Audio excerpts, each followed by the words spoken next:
அனைவருக்கும் வணக்கம். 2022 வந்த 5th 10 மார்க்கு. ஸோ பாருங்கள், how far the international influences helped for growth of extremist nationalism in India. அப்போது எக்ஸ்ட்ரீமிஸ்ட் நேஷ்னலிசம் டெவலப் ஆகிறதுக்கு இன்டர்நேஷ்னலில் நடந்த ஈவெண்ட்ஸ் எப்படி இன்ஃப்ளூயன்ஸ் ஆச்சு, இல்லை இன்டர்நேஷ்னல் நடந்த நிகழ்வுகள் எப்படி நம்மளோட நேஷ்னல்ஸை இன்ஃப்ளூயன்ஸ் பண்ணுச்சு அப்படிங்கிறது தான் இந்த கொஸ்டின். அப்போ பார்த்தீங்கன்னா இந்த late 19th and early 20th centuries witnessed a shift from moderate மெத்தட்லேருந்து மிலிட்டன்ட் நேஷனலிசமாக மாறுவாங்க. அப்போ நமக்கு தெரியும் 1905க்கு அப்புறம் என்னதுன்னா கொஞ்சம் கொஞ்சமாக இந்த பெங்கால் பார்ட்டிஷனுக்கு அப்புறம் ரெவல்யூஷனரி குரூப் உருவாக ஆரம்பிச்சுக்கிட்டு இருக்கும். சூரத் ஸ்பிளிட்டுக்கு அப்புறம் ஃபுல் ஃப்ளெஜ்டாக என்ன ஆயிருவாங்கன்னா ரெவல்யூஷனரிஸ் வந்துருவாங்க. இது போக பார்த்தீங்கன்னா மிலிட்டன்ட் நேஷனலிசம்ஸ் கொஞ்சம் உருவாயிட்டு இருக்கும். சரிங்களா? The transformation was deeply influenced by international events and developments at that time. இது எதனால் நடந்துச்சுன்னா, அப்போ உலகம் முழுக்க நடந்த இன்டர்நேஷ்னல் ஈவெண்ட்ஸு, அதில் நடந்த நிகழ்வுகள், அது வந்து பார்த்து இன்ஸ்பயர் ஆகி என்ன பண்ணியிருக்காங்கன்னா நம்ம ஆல்க பண்ணியிருக்காங்க. ஸோ அதுக்கு ஒரு கோட் ஒன்று சொல்கிறாங்க, what one Asiatic has done others can two. இது வந்து கராச்சி குரோனிக்கல் பார்த்தீங்கன்னா 1905 ரிலீஸ் பண்ண ஒரு ஸ்டேட்மெண்ட்டு. ரஷ்யா ஜாப்பனீஸ் வாரில் பார்த்தீங்கன்னா ஜப்பான் வந்து ரஷ்யாவை அடிச்சிடும் 1905.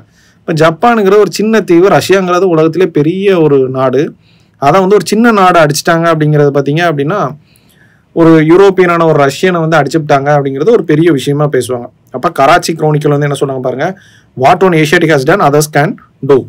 ஒருத்தர் பண்ணாருன்னா எல்லாராலையும் அதை பண்ண முடியும் அப்படின்றாங்க. அப்போ நம்ம ஹெட்டிங்கை அட்ரஸ் பண்ணுறோம், international influence and growth of extremist nationalism. என்னெல்லாம் நடந்துச்சு அப்படிங்கிறத பார்த்தீங்கன்னா, ஹியூமிலேட்டிங் ட்ரீட்மெண்ட் ஆன் இந்தியன்ஸ். பொதுவாக பார்த்தீங்கன்னா சவுத் ஆஃப்ரிக்காவில் வந்து ரேஷியல் டிஸ்கிரிமினேஷன், இந்தியர்களை வந்து ரொம்ப தாழ்த்தப்பட்டவர்களாகவும் என்ன பண்ணியிருப்பாங்கன்னா அந்த கருப்பினத்தவர்களுக்கு ஈக்குவலாக என்ன பண்ணியிருப்பாங்கன்னா நடத்திட்டு இருந்திருப்பாங்க. ஸோ ரொம்ப அதனால தான் காந்தியும் என்ன பண்ணுவாங்க, ஸோ இந்த மாதிரி நடந்திருக்கும். அதுக்கப்புறம் பார்த்தீங்கன்னா laws and practices in colonies. அங்கே காலனி ஆதிக்கத்தில் இருக்கக்கூடிய, அதாவது சவுத் ஆஃப்ரிக்கா போன்ற நாடுகளில் அவங்க கொண்டு வந்த சட்டங்கள். ஃபார் எக்ஸாம்பிள் பார்த்தீங்கன்னா இன்வாலிடேஷன் ஆஃப் மேரேஜஸ் லா. சர்ச்சில் கல்யாணம் பண்ணதை தவிர வேறு எப்படி கல்யாணம் பண்ணியிருந்தாலும் அந்த திருமணம் செல்லாது அப்படிங்கிறத வந்து என்ன பண்ண கொண்டு வந்திருப்பாங்க. இதில் தான் பார்த்தீங்கன்னா யார், நம்ம தில்லையாடி வள்ளியம்மை அவங்க வந்து இதில் தான் காந்தி கூட சேர்ந்து முதல்ல அந்த ஸ்ட்ரைக் ஆர்கனைஸ் பண்ணியிருப்பாங்க. ஸோ அந்த டிரான்ஸ்வால்லேருந்து நடந்து போயிருப்பாங்க. அடுத்து பார்த்தீங்கன்னா rise of modern Japan. Modern Japan பார்த்தீங்கன்னா மேஜி ரெஸ்டோரேஷன் சொல்லுவாங்க. 1868 250 வருஷங்கள் ஆட்சி பண்ணிட்டு இருந்த ஒருத்தரை தூக்கிட்டு மேஜி அப்படிங்கிற ஒருத்தர் வந்து என்ன பண்ணுறாருன்னா ஆட்சி அமைக்கிறாரு. இன்னைக்கு ஜப்பான் பார்த்தீங்கன்னா நமக்கு தெரியும் இல்லையா, நார்மலாக ஒரு ஜாப்பனீஸ் ப்ராடக்ட், ஒரு எலக்ட்ரானிக்ஸாக இருக்கலாம், அவங்களோட புல்லட் ட்ரெயின், இந்த மாதிரி எல்லாத்துக்குமே அடிப்படை பார்த்தீங்கன்னா இந்த மேஜி தான். இவர் தான் அந்த என்ன பண்ணியிருப்பாருன்னா ஜப்பான் வந்து இண்டஸ்ட்ரியலாக நிறைய டெவலப் ஆகணும் அப்படிங்கிறதுக்கான ஐடியா கொடுத்துருப்பாரு. அப்போ பார்த்தீங்கன்னா அந்த ஒரு 250 வருஷம் ஆட்சி பண்ணவனை தூக்கிட்டு ஒருத்தன் வந்துட்டான் அப்படிங்கிறது ஒரு பெரிய விஷயம். அதனால் நினச்சி Japan emergency industrial and military பவராக இருந்துச்சு அப்படின்னு பார்க்குறோம். அப்புறம் defeat of European powers. Japan defeated Russia in 1905, Ethiopia victory over Italy in 1896. இதனால் என்ன, பிரிட்டிஷை அடிக்கவே முடியாது அப்படின்ட்டு இருந்த ஒரு பிம்பம்லாம் என்ன ஆயிடுச்சு அப்படின்னா உடஞ்சிருச்சு. சரிங்களா? அடுத்தது பாருங்க, influence of global revolutionary movement. பெர்ஷியாவில், எஜிப்தில், டர்க்கியில் நடந்த ரெவல்யூஷனரி மூவ்மெண்ட்ஸாக இருக்கலாம்.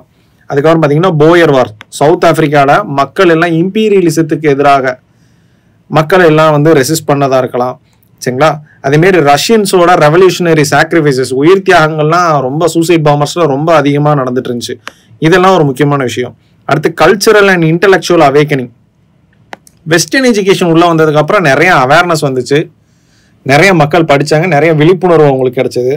அதேமாரி பார்த்தீங்கன்னா நம்மளோட ஏன்ஷியன்ட் கல்ச்சர் ஹெரிட்டேஜில் வந்து ஒரு நம்ம வந்து எப்படி இருந்தவங்க, நம்ம இவ்வளோ பெரிய ராஜாலாம் இருந்தாங்க வச்சாங்கன்ற அந்த ப்ரைடு உங்களுக்குள்ள ஆரம்பிச்சு. அதை தான் என்ன பண்ணுவாங்க, திலகர் யூஸ் பண்ணுவார்.